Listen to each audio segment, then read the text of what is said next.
सुहाम मुंबई में रहने वाला एक सेल्स एजेंट था। उसकी कंपनी रियल एस्टेट इंडस्ट्री की एक बहुत बड़ी कंपनी थी। सुहाम ने ये कंपनी कुछ ही महीने पहले ज्वाइन की थी, मगर उसकी जिंदगी का मकसद ढेर सारे पैसे कमाना था, इसलिए वो अपना काम बहुत दिल लगाकर करता था। सुहाम कुछ ही महीने में ऑफिस का सबसे ज्यादा प्रॉपर्टीज बेचने वाला मुलाजिम बन गया और उसका बॉस भी इसे ही ज्यादातर प्रोजेक्ट्स देने लगा था। सुहाम ने ऑफिस में एक दोस्त भी बनाई थी, रीतू। रीतू भी सुहाम की तरह एक सेल्स एग्जीक्यूटिव थी। वो दोनों साथ में काफी वक्त गुजारने लगे थे और एक दूसरे से प्यार करने लगे थे।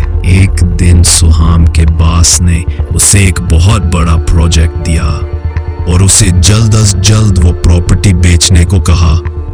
सुहाम फौरन ही उस प्रॉपर्टी के लिए खरीदार ढूंढने लगा। कुछ दिनों बाद सुहाम को एक मुनासिब खरीदार भी मिल गया, मगर वो प्रॉपर्टी और वो खरीदार दोनों ही पुणे में थे, इसलिए सुहाम का पुणे जाना बहुत जरूरी था। ये सोचकर सुहाम थोड़ा परेशान हो गया, क्योंकि 2 दिन में रीतू का बर्थडे भी था। सुहाम ने मंसूबा बनाया कि वो रीतू को क्लाइंट से मिलवाने के बहाने अपने साथ पुणे ले जाएगा, और जब रीतू और सुहाम उस प्रॉपर्टी में पहुंचेंगे तब सुहाम उसे वहां एक सरप्राइज देगा। उसने बिल्कुल वैसा ही किया। रीतू के बर्थडे ईव पर सुहाम उसे लेकर पुणे निकल गया। वो दोनों खूब लुत्फ उठाते हुए जा रहे थे। सुहाम ने मुंबई पुणे एक्सप्रेसवे लिया। सड़क को बिल्कुल खाली पाकर वो बहुत पुरजोश हो गया। वो गाड़ी बहुत तेज रफ्तारी से चलाने लगा और रीतू ने भी म्यूजिक की आवाज बढ़ा दी। इस खाली एक्सप्रेसवे पर सुहाम की गाड़ी की रफ्तार बढ़ती ही जा रही थी।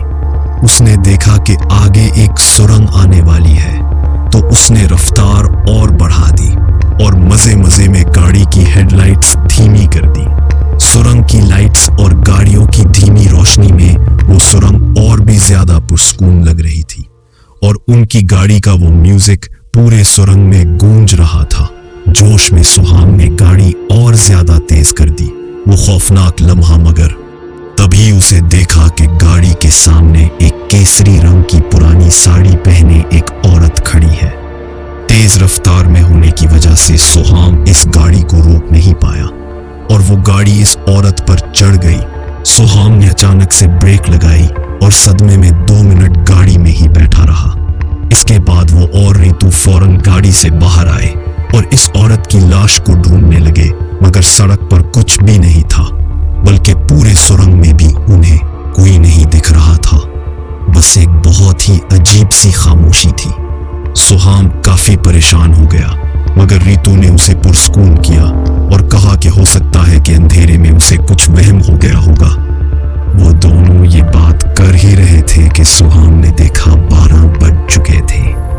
रीतू का बर्थडे शुरू हो गया था। सुहाम ने अपनी सारी परेशानियां एक तरफ रखी और रीतू को खुशी से गले लगाने लगा।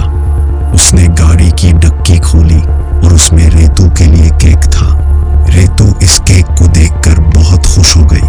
वो केक काटने ही वाली थी कि अचानक वो एक मुजस्मे की तरह वहीं जम गई। सुहाम ने रीतू को पुकारा, उसे हिलाया, लेकिन रीतू कुछ रदअमल ही नहीं कर रही थी। सुहाम को कुछ समझ नहीं आया कि आखिर हुआ क्या, लेकिन जब उसने गाड़ी के साइड मिरर में देखा तो उसकी रूह कांप गई। उसे रीतू के पीछे केसरी रंग की साड़ी पहने वही औरत खड़ी दिख रही थी, जिस पर कुछ देर पहले सुहाम ने गाड़ी चला दी थी। वो औरत खून से लथपथ थी और उसका पूरा चेहरा एक्सीडेंट की वजह से बिगड़ चुका था। उसकी कंचे जैसी आंखों से वो रीतू को घूर रही थी। सबसे डरा देने वाली बात तो ये थी कि वो औरत असल में दिख नहीं रही थी, सिर्फ गाड़ी के साइड मिरर के शीशे में दिख रही थी। अचानक रीतू का पूरा जिस्म थरथराने लगा। उसका चेहरा नीला पड़ गया और नाक, मन और आंखों से खून आने लगा। बिल्कुल ऐसा लग रहा था जैसे रीतू पर किसी ने कब्जा कर लिया हो। वो सुहाम की तरफ मुड़ी और बहुत ही डरावने तरीके से हंसने लगी। सुहाम उसे देखकर बहुत घबरा गया उसने गाड़ी स्टार्ट की और वहां से फौरन निकल गया। उसे कुछ भी समझ नहीं आ रहा था कि आखिर उसके साथ अभी हुआ क्या है। वो डर के मारे गाड़ी चलाते हुए रोने लगा।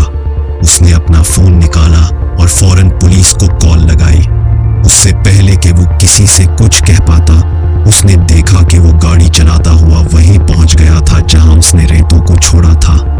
रेतू वहीं बैठी रो रही थी। ये देखकर सुहाम को लगा कि शायद रेतू अब ठीक हो गई थी। वो फौरन गाड़ी से निकला और रेतू को पकड़ने लगा। रेतू ने सुहाम को देखा और फौरन दौड़कर उसके गले लग गई। सुहाम ने उससे पूछा कि आखिर उससे हुआ क्या था, मगर वो कुछ नहीं बोली। पहले उसने रोना बंद किया और फिर वो सुहाम को देखकर मुस्कुराने लगी। देखते ही देखते उसकी मुस्कुराहट वैसी ही डरावनी हो गई जैसे पहले थी और उसका चेहरा बदलकर असी औरत के जैसा हो गया जिसे सुहाम ने आईने में देखा था।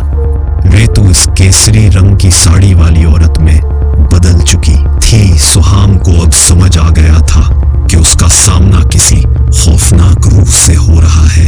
इससे पहले कि सुहाम कुछ कर पाता, इस औरत ने सुहाम का गला पकड़ लिया और जोर से चिल्लाते हुए सुहाम का गला दबाने लगी।